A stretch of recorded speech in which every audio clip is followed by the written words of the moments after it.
A astrologia kármica é tema das minhas pesquisas há 3 décadas, mas sempre que a gente fala em termos de destino e livre-arbítrio, grande parte até dos estudantes de astrologia ficam em conflito, porque, é claro, né, são temas que acabam esbarrando na filosofia e cada um tem a sua. Muitas vezes aí até um pouquinho imbuída de religiosidade, o que atrapalha ainda mais. Mas quando a gente levanta questões mais espirituais dentro da astrologia, que a princípio seria apenas uma ciência, a gente volta lá, né, para os primórdios da astrologia, onde ela realmente era atrelada à religião. Os cultos dentro dos zigurates, lá na Suméria, eram muito famosos e eles tinham sempre aí a astrologia como uma das ferramentas principais. Depois ela chega na Pérsia, por ocasião do masdeísmo, com Zoroastro, e ganha um pouco mais de teor religioso. Talvez depois dos anos 70, quando já dentro da astrologia moderna veio o movimento da astrologia psicológica com Danny Rudhyar, aí a gente começou a cientificizar um pouco mais a astrologia. E essa parte espiritual foi um pouquinho relegada a segundo plano, mas nunca morreu, né? A astrologia já é em si muito espiritual.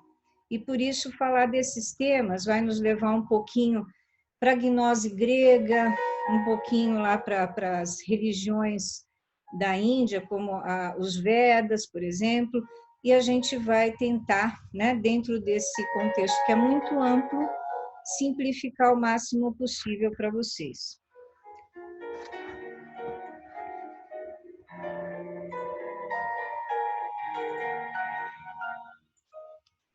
Nós somos livres de selecionar e escolher até os limites do nosso entendimento. Se exercermos corretamente o nosso poder de escolha, o nosso entendimento desenvolve-se. Depois de ter escolhido, então, um homem deve aceitar as consequências da sua escolha e continuar a partir dela, do grande e querido Yogananda. Nós podemos encontrar algumas definições de livre-arbítrio, aí até no Google, na internet, que são, por exemplo, a possibilidade de escolher entre o bem e o mal, de acordo com a vontade de um indivíduo.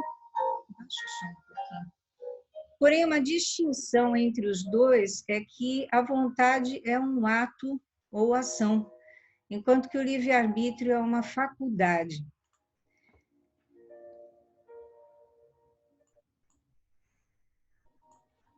Já a capacidade de decidir e escolher em função da própria vontade, isenta de qualquer condicionamento, motivo ou causa determinante, é uma outra definição que eu considero interessante. Mas tal faculdade humana tem sido tópico de debates por muitos filósofos e teólogos ao longo de séculos. Mesmo que trabalhos recentes da neurociência estejam forçando uma reconsideração sobre o livre-arbítrio, por considerarem que é mera ilusão, a sua conclusão vem de encontro a uma série de experimentos, por exemplo, os que foram feitos por Benjamin Libet nos anos 80. Ele era um cientista que resolveu comprovar que o livre-arbítrio pode ser uma ilusão. E numa investigação usando ressonância magnética ou implantes diretamente nos neurônios, ele conclui que a região motora responsável por executar os movimentos dispara em resposta antes mesmo da mente decidir qual movimento iria fazer. A ideia do livre-arbítrio estaria, então, bastante comprometida se os cientistas fossem capazes de prever o que faríamos antes mesmo que soubéssemos conscientemente qual seria a nossa decisão. Isso parece ser apavorante, né, para a grande maioria das pessoas, especialmente aí os aquarianos, uranianos, já que isso comprometeria totalmente a sua liberdade de escolha.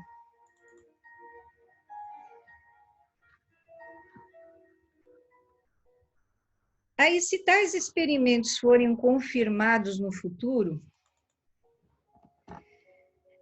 as escolhas que pensamos fazer acontecem de forma subconsciente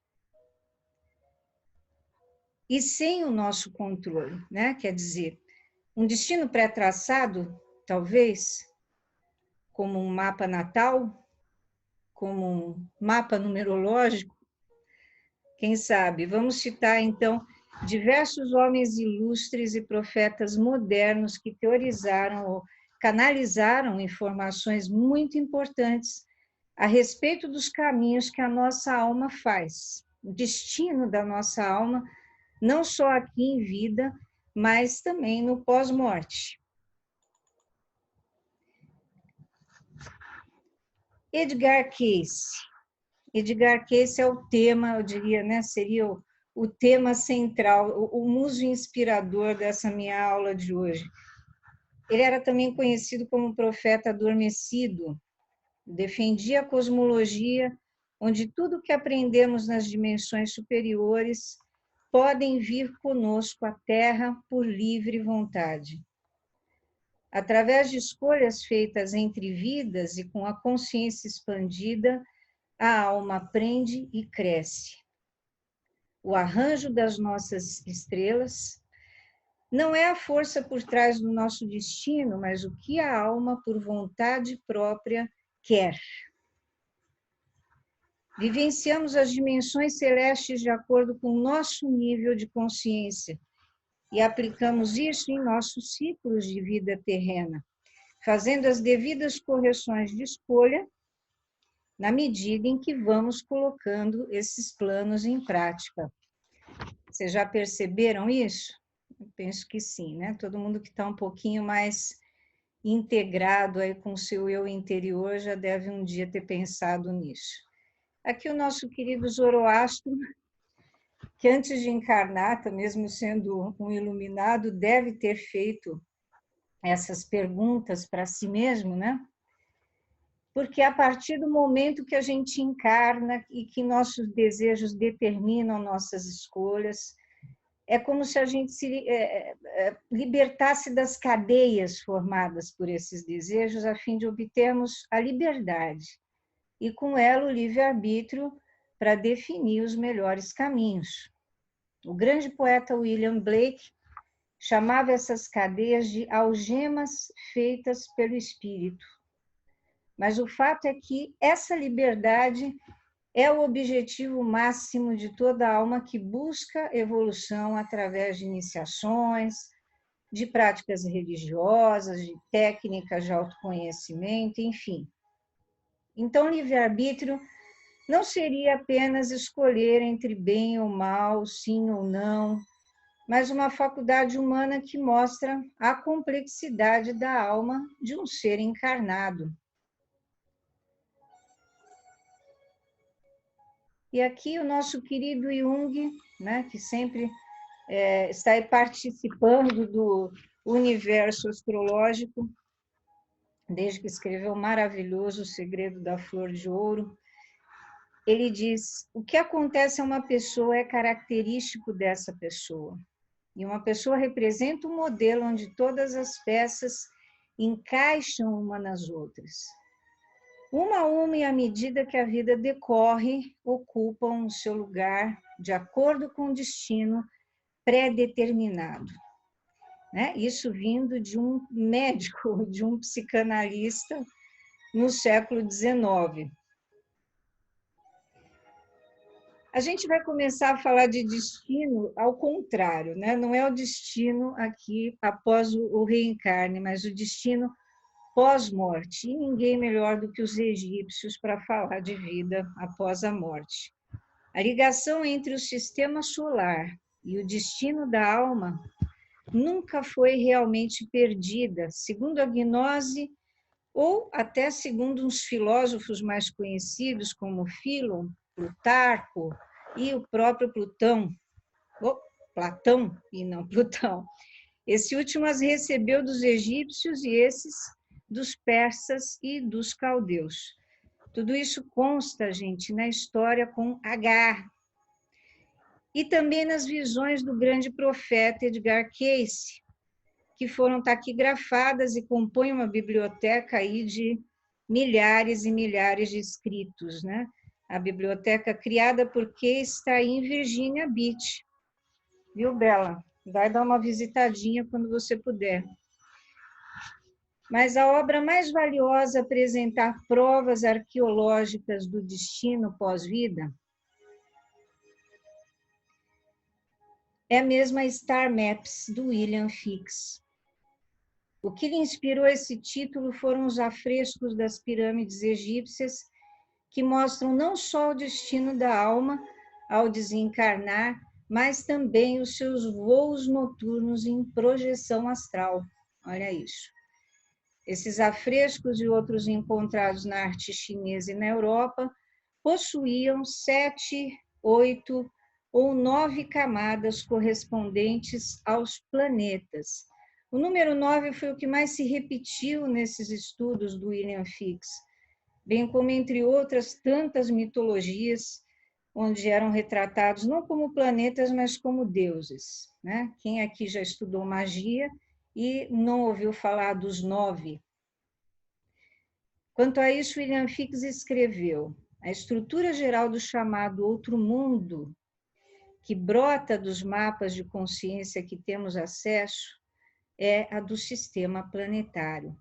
E aqui seguem alguns dos modelos planetários mais conhecidos. Alguns são de escolas esotéricas, do ocultismo, outros são aí de profetas, profetas ou mesmo pessoas que conseguiram, através de pesquisas, chegar a um consenso, como Rudolf Steiner, por exemplo.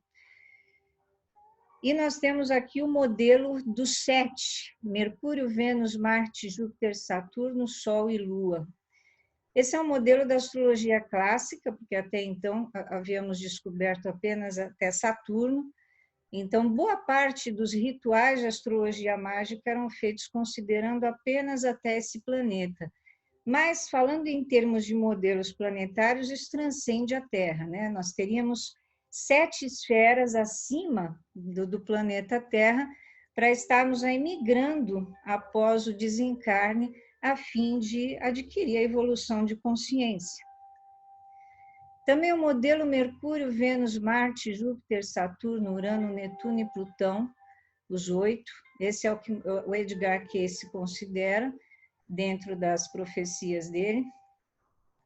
E Mercúrio, Vênus, Terra, Marte, Júpiter, Saturno, Urano, Netuno e Plutão, que são os 9, né? Excluindo-se o Sol e Lua, que são luminares, né? Usados aí pela maioria das escolas e em algumas vertentes de magia que os chamam de os 9. E aqui a gente vê a similaridade, né, entre o sistema solar e as esferas que compõem a árvore da vida. Não é interessante? Bom, filósofos e profetas que, como Cayce e Steiner, admitiam um pós-vida ligado aos planetas, também tinham suas visões e teorias sobre o caminho planetário. Caminho esse que a alma faria após o reencarne. O desencarne, perdão.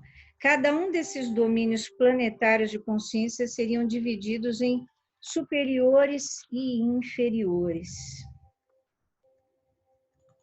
O nível inferior de uma dimensão planetária seria tal e qual um purgatório para a qual as almas seriam conduzidas caso a própria alma sentisse necessidade de fazê-lo. Vejam isso. O Steiner fundou uma grande escola e acredito que todos vocês já tenham ouvido falar da antroposofia, né? Aí essa alma seria purificada dos traços arquetípicos negativos do planeta Terra. Segundo o próprio Hermes Trismegisto, no texto gnóstico chamado Poimandres, que significa pastor de homens, qualquer semelhança com um dos títulos atribuídos a Jesus é mera coincidência, né? Esse seria o papel de cada planeta após o desencarne. Notem aqui no modelo do Rudolf Steiner, o caminho da alma ao descer para a Terra e depois ao sair do seu corpo carnal. Então, ela passa por esferas que vão de Saturno, né, ele considerava o modelo da astrologia clássica, até chegar no planeta Terra, e depois fazendo a via contrária, até chegar a Saturno novamente. A Lua confere o poder de crescer e aumentar. Mercúrio, as maquinações da astúcia maldosa, agora, após o desencarne, totalmente destituídas de poder. Vênus, o engano da concupiscência, cobiça de bens materiais e de prazeres sensuais, que vão se desfazendo após o desencarne. O Sol, a arrogância da dominação, esvaziada de sua ambição. Marte, a audácia ímpia e a temeridade da ação impulsiva. Júpiter, os apetites nocivos do prazer, agora destituídos de poder, e Saturno, a mentira que engana. Tá? Porque todos os planetas, até o sério e tão responsável Saturno, tem sim, né, as suas facetas negativas, e a gente tem que se livrar delas quando a gente vai nos unir, né, à consciência divina no 8º plano. Já o nível superior de uma dimensão planetária funciona como lentes para o desenvolvimento da consciência, vivenciados entre a morte e o renascimento, né? Fazendo o contrário, entre a morte e o renascimento. Por exemplo, o modelo planetário que o próprio Jesus pôde ter seguido após a sua existência na Terra, segundo Edgar Cayce, aí já como Cristo. Esse é um modelo que Cayce acha que Jesus utilizou para se aperfeiçoar e unificar-se, né, tornando-se o Cristo em unidade com o todo. Então, ele passou pela esfera de Mercúrio e se tornou um sábio, de Vênus, onde ele aprendeu sobre o amor aos homens. Em Marte, aí vocês vão dizer, puxa, loucura, Jesus tinha um lado marciano muito forte, afinal ele encarna na Galileia e em plena guerra ali contra Roma, onde o movimento dos zelotes estava muito próximo a ele o tempo todo. Tem também aquela passagem que ele entra no templo e joga todas as barraquinhas dos comerciantes fora, né? Ou seja, um ato de loucura às vezes se faz necessário. E ele conseguiu, com aquilo, chamar a atenção para si e para o propósito da sua missão. Então, Júpiter foi onde ele ganhou a força. Saturno, ele se preparou para o início das aflições terrenas. Afinal, né, ele carregou ali a sua cruz, passou pelo seu Calvário, e o próprio símbolo de Saturno, planeta regente, né, que é Saturno regente de Capricórnio, tem aquela cruzinha, né, em cima de uma lombadinha, representando mesmo que Saturno é, sem dúvida nenhuma, o Calvário que todos nós passamos pela Terra. Urano foi onde ele aprendeu seu psiquismo, Netuno, onde ele se tornou místico e que sabia amar verdadeiramente a humanidade, e Plutão, onde ele adquire a consciência e o poder total, ou seja, a última esfera planetária nesse modelo do Edgar Cayce. Depois que a alma se purifica de seus aspectos negativos nas esferas planetárias e se aperfeiçoa suas virtudes mais elevadas, aí sim ele avança em direção a Deus na 8ª esfera. Então a alma conheceria a si mesma como um self único. Assim, segundo Hermes, a alma escuta também certos poderes acima da 8ª esfera. E esse é o bom final para aqueles que alcançaram a gnose. Eles conhecem a Deus, finalmente. A prova final que os modelos planetários faziam parte do gnosticismo grego, né, o mesmo que Cristo teve acesso e que utilizava ali em muitos dos seus em muitas das suas parábolas, em muitos dos seus ensinamentos, está aqui.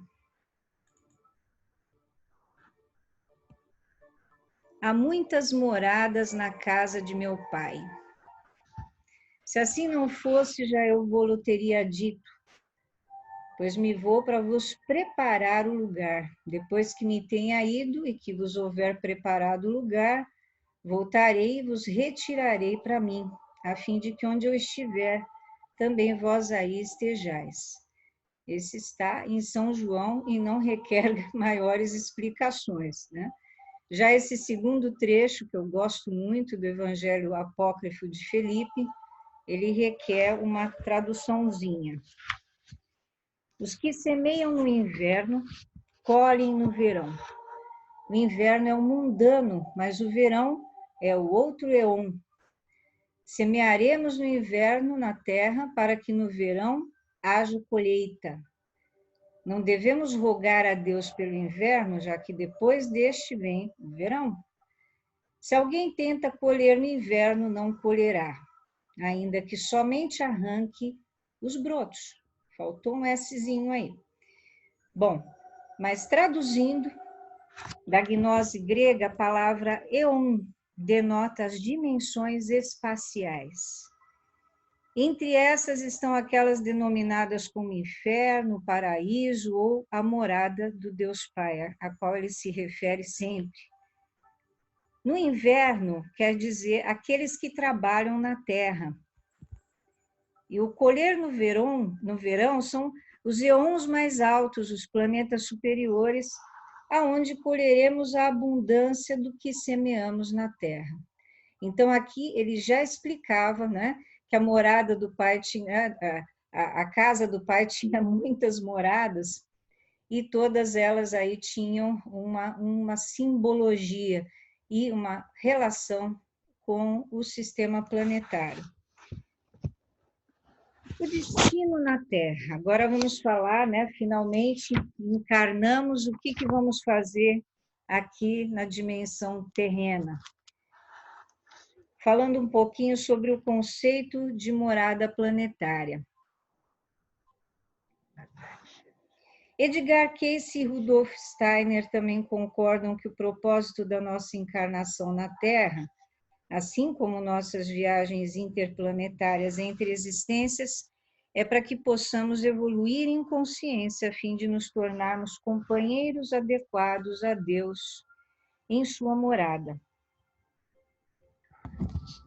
Enquanto Kardec e Cayce acreditam que o progresso pode ser imenso nessas moradas entre vidas, os budistas, por exemplo, acreditam que só na Terra nós temos todos os elementos necessários para que esse progresso de consciência seja muito maior e assim possamos atingir, como Cristo, o nosso próprio, né, a nossa própria evolução. Sendo assim, todo esse caminho de evolução de consciência que a alma percorre no pré ou no pós-vida, gente, colaboram definitivamente para que ela trace o seu destino na Terra, numa encarnação por vir. Também é recorrente nas revelações dos profetas que o momento em que definimos o nosso destino na Terra, que pode ser retratado no mapa, a nossa alma ocupava esferas planetárias superiores e, por isso, o fazíamos munidos de um nível elevado de consciência. Do contrário, como poderíamos avaliar quais desafios seriam vitais para transcendermos em consciência?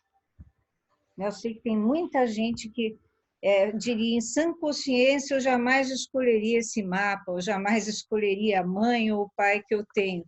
Porém, pode ter certeza, né, que se não houvesse o véu do esquecimento aí, vocês lembrariam direitinho, porque esses elementos todos constam dos seus planos. Falando agora em termos de astrologia kármica, essa é, afinal, né, a grande finalidade de tudo isso.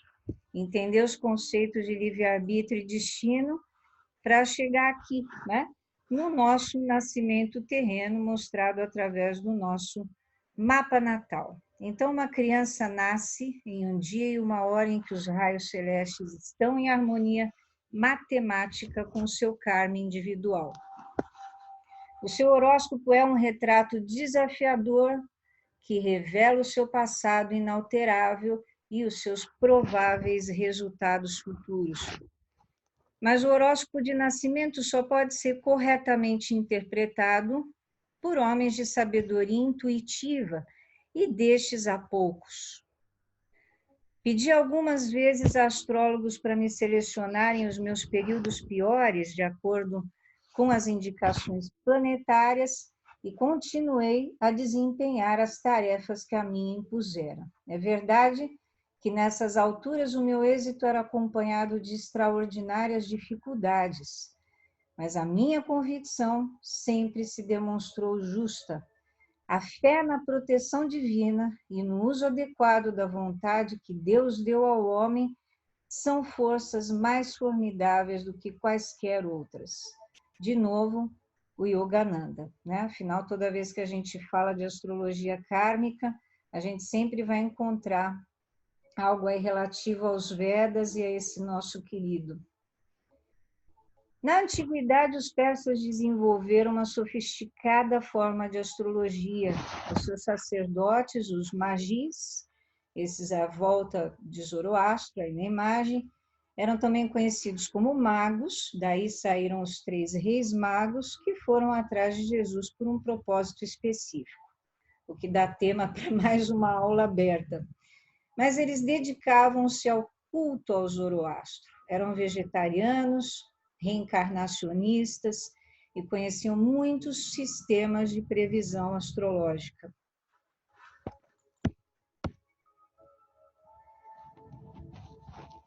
Um desses escritos, gente, está aqui na Antiguidade, ele foi o Brihadshataka, que define a astrologia em termos que não deixam dúvidas quanto à sua natureza espiritual. A ciência da astrologia é chamada Hora Sastra e fala dos resultados das boas e más ações feitas pelos homens em seus nascimentos prévios, tá? Eles vão lá atrás. Afinal, a kármica não estuda só os ciclos de vida aqui nessa vida, mas sim os ciclos da alma através das suas várias encarnações. E é por isso, né, que ela é aí carrega toda essa herança da sabedoria antiga. Na astrologia espiritualmente abrangente, as influências planetárias são representadas por princípios de desenvolvimento, os famosos arquétipos, os quais são pessoalmente ampliados através da realização das nossas escolhas diárias e suas ações. Mas antes de considerarmos a relação da astrologia com o karma, devemos primeiro compreender o significado desse termo. Karma é a lei universal de causa e efeito, acredito que essa seja a definição que a maioria conheça, idêntica à ideia bíblica de que o homem deverá colher tudo o que semeia. Essa lei é apenas a aplicação mais ampla de nossas ideias terrenas de causa e efeito.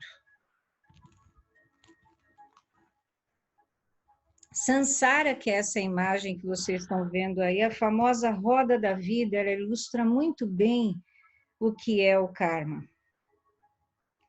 Os altos e baixos da roda da vida são um excelente exemplo dos fenômenos da polaridade pelo qual o universo mantém o seu equilíbrio.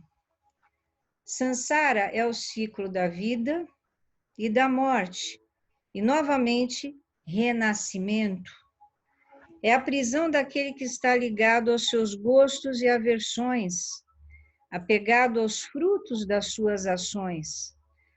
O homem acumula karmas e necessita nascer muitas e muitas vezes até alcançar a maturidade que o orientará no sentido da liberação e o livrará do ciclo de nascimentos e mortes na Terra. Então, eliminar o sansara é conhecer a verdadeira natureza divina.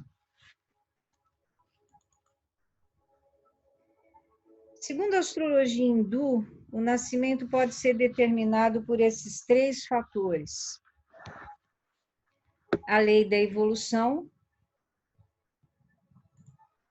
que força o ego a desenvolver as qualidades que mais precisa, a lei do karma, que limita a ação da lei anterior, e a força dos laços pessoais do amor e ódio formados no passado. Isso foi muito bem ilustrado por aquele filme espírita kardecista, O Nosso Lar, né? As pessoas, quando estavam lá em outro plano, sentiam-se aqui atraídas por pessoas a quem amavam de vidas passadas ou que tinham ali pendências para resolver. E ali já faziam o seu planejamento para o reencarne, baseando-se nesses laços, né? Logo, o indivíduo poderá ter alguma licença poética, né? Algum livre-arbítrio, porque afinal, se ele mesmo traça o seu plano e vem o véu do esquecimento, ele chega aqui na Terra e não se lembra de absolutamente nada, né? Como ele vai continuar exercendo esse livre-arbítrio? Então, aqui o nosso amiguinho Zoroastro está de novo ali escolhendo se ele reencarna em Paris ou Cabul, seria da classe média ou alta, e tantas coisas mais ali para compor o cenário ideal para ele desenvolver a sua missão. Na memória da alma encontra-se gravada a trajetória da vida e as situações passadas. Emergem vocações, simpatias, paixões, atrações, repulsões, ódios e resistências. Quanto mais ciente a gente estiver da lei kármica, o indivíduo terá maior controle para o seu livre-arbítrio, e não apenas se tornar ali uma marionete do destino, porque assim ele estará agindo em sintonia com as leis mais naturais do universo, libertando-se da escravidão consequente dos seus próprios atos. Afinal, cada vez que a gente toma uma decisão ou age, né, a gente meio que se torna escravo dessas decisões. O plano kármico colocado em ação de forma autoconsciente, gente, deveria ser, penso eu, como uma reforma, né? Se a gente tem um bom planejamento dessa obra, envolvendo seus gastos, os profissionais que a gente vai contratar, o tempo que a gente vai utilizar para essa obra, ela pode fechar direitinho dentro desse planejamento, né? Basta a gente ser um pouquinho ali mais atento a ele, né?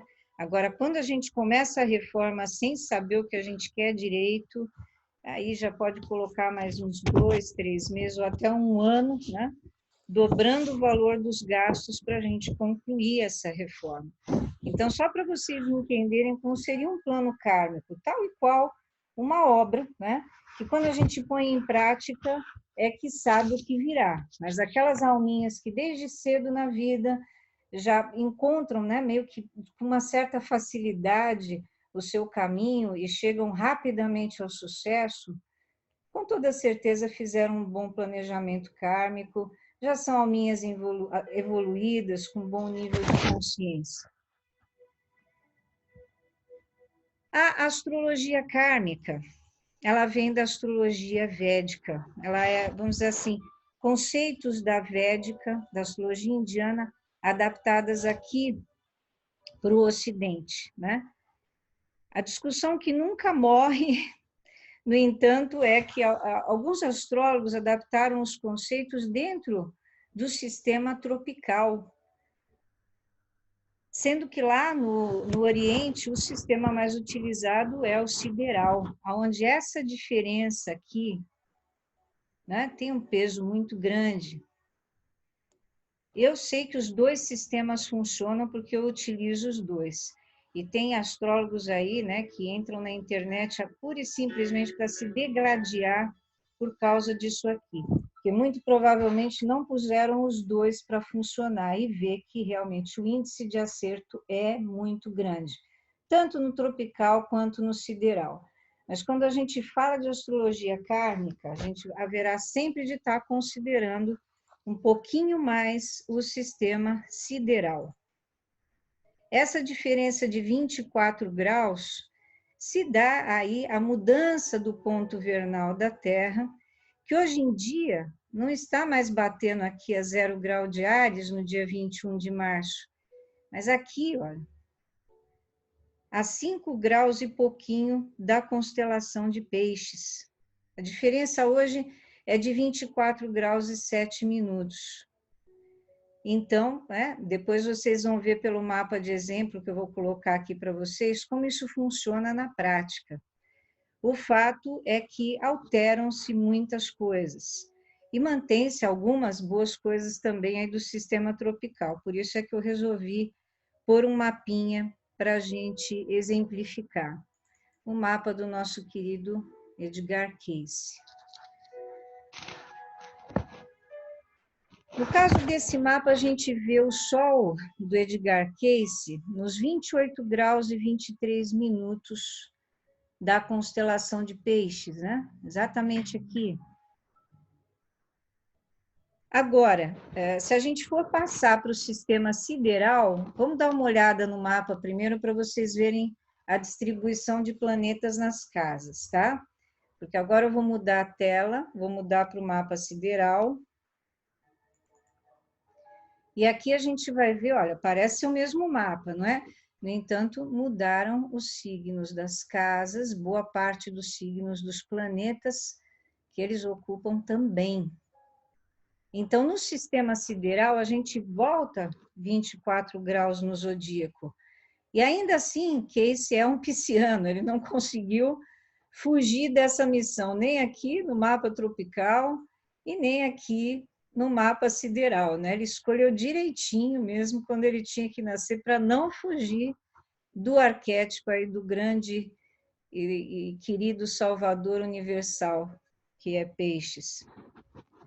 Como a astrologia kármica nos traz a sabedoria do Oriente, sem nos colocar num universo cultural tão avesso ao nosso, então seria bastante difícil a gente se adaptar, por exemplo, ao modelo lunar da astrologia antiga, quando aqui no Ocidente a sociedade, os seus costumes são totalmente solares, o nosso calendário é solar, então seria algo muito antinatural, né?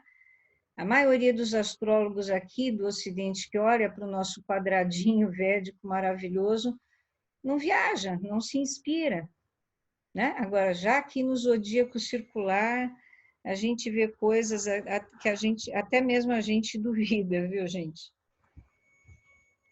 Então, como nos adaptar a um sistema de casa diferente, tantas outras características do mapa védico, como essa forma, né, a quadradada, quando a gente é totalmente condicionado a outro formato. Por isso, a gente adaptou os conceitos da Védica na astrologia ocidental e daí nasce a astrologia kármica, né, da necessidade de um aprofundamento das questões do espírito, mesmo vivendo aqui no Ocidente, onde elas já não são tão importantes quanto lá, no Oriente.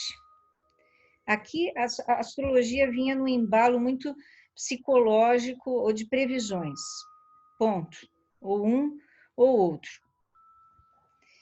Então, analisando o mapa do Edgar Cayce agora lado a lado, a gente já consegue entender um pouquinho melhor, é claro, para quem não é totalmente leigo em astrologia. Já tem bastante pessoas aqui no grupo que conhecem essa linguagem simbólica aqui dos zodíacos. Então, vamos lá que o principal ponto aqui a ser analisado é esse Sol, que a gente pode classificar como a missão principal. Ah, mas a gente vem na Terra com uma missão só? Não. A todos vem à Terra com a missão de se autocurar ou de aprender o amor? Também não, senão todo mundo teria o mesmo mapa. Não é? É muito simplista a gente dizer que dá para simplificar, né, num único tipo de propósito o da nossa vinda à Terra. Ele escolheu peixes porque, sem dúvida nenhuma, já era um espírito evoluído, ele tinha lembranças dentro das profecias que ele fazia adormecido, de ter vindo de Arcturus, que é no centro da galáxia, de onde vêm as almas mais evoluídas. Então, ele já traz ali uma bagagem de conhecimento absurda. Dormindo, ele fazia prescrição de medicamentos que não tinham ainda nem sido inventados. Então, ele ajudou muito o desenvolvimento da ciência da medicina e também da farmacologia. Isso, entre outras tantas previsões, né? Previsões sobre a Segunda Guerra, que ainda não tinha ocorrido, afinal, ele é ali do finalzinho do século XIX. Ele era quase um Nostradamus, né? Ele tem um peso profético, aí eu diria até equivalente ao de Nostradamus nesse cenário espiritualista. Mas aqui, começando pelo Sol, nós temos um indivíduo cuja alma, claro, né, atingiu os níveis elevados em encarnações pregressas e pôde encarnar no signo de Peixes. Né? Não é qualquer um que vem para a Terra aí encarando corajosamente essa missão de Peixes. Na astrologia kármica, é dito que essas pessoas podem ter vivido em vidas pregressas na Galileia, no deserto do Mar Morto, ali próximo às comunidades essênias, em ambientes religiosos, ashrams de meditação, qualquer outro ambiente de estudo espiritual ou religioso, o que confere bastante também com a oitava casa, que é a casa onde esse sol está, né? Ela é uma casa de isolamento. Agora, se a gente for ver o decanato, né, que esse sol ocupa, o sol do mapa tropical, ele está aqui no último decanato, que é o decanato Peixes-Escorpião.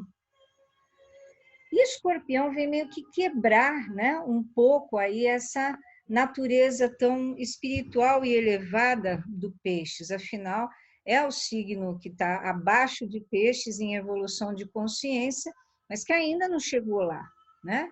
Agora, quando a gente vai para o mapa sideral, aonde o Sol, já que nós regredimos 24 graus, o ascendente é Câncer, e quando a gente chega aqui na oitava casa, o Sol dele está ocupando os 6 graus da constelação, que é o primeiro decanato da constelação de Peixes.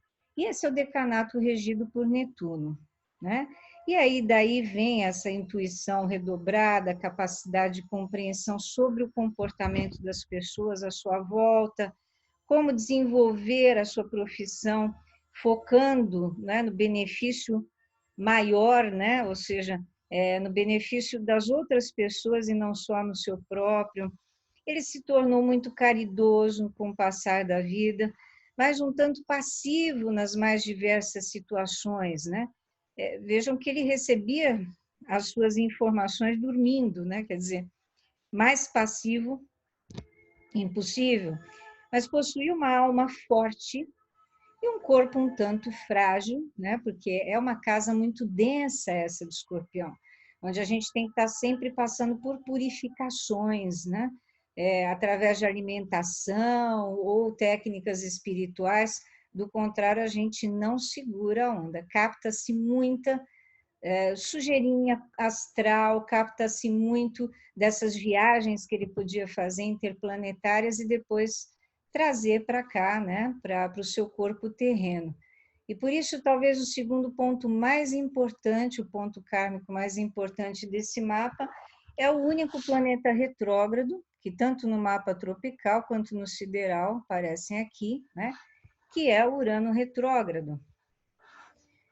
Urano, ele traz a qualidade, né, de fazer com que ele lembrasse no passado de toda a liberdade da qual ele tinha sido privado. E muito provavelmente ele encarna para ser o esquisitão, né? As pessoas olhavam para ele, o ascendente, afinal, né? E diziam assim, não, aquele cara ali não se encaixa totalmente aqui na sociedade americana, não. Porque Urano, afinal, ele traz essa característica do ser único, do ser diferente, e também traz uma capacidade de compreensão muito elevada sobre as ciências, sobre tudo aquilo que vai no universo intelectual, ao contrário de Netuno. Então, vamos entender que esse Urano aqui, ele é mais latente nesse mapa sideral, onde ele ocupa o signo de Câncer, do que no tropical, onde ele está em Leão, porque aquele seria meio déspota, meio mandão, e não esse amigo de todos, que quer formar uma família com o mundo, mas sim aquele que quer mandar, ou dirigir, ou comandar as pessoas à sua volta como se fossem súditos, né? Então, eu penso que Urano tem um papel aqui preponderante para mostrar o quanto o sistema sideral, como o próprio Cayce dizia, é mais importante do que o sistema tropical na leitura de um horóscopo. O que muda entre a sideral e a tropical? Porque a maioria de vocês vai dizer, mas o meu mapa é um mapa tropical, como é que você falou de karma aí? Como vocês podem ver, a posição que os planetas ocupam nas casas é a mesma. Então, em geral, quando a gente usa um mapa tropical, primeiro, é para não fazer o cliente entrar em choque de identidade astrológica, né? Porque se vocês chegarem a mim e eu disser, olha, você não é escorpião com ascendente leão, mas Libra com ascendente em câncer, a grande maioria deve se assustar bastante. Eu vi já pessoas que falam, não, eu vou para outro astrólogo porque aqui eu não vou conseguir me entender, não vou conseguir me enxergar dentro desse mapa novo.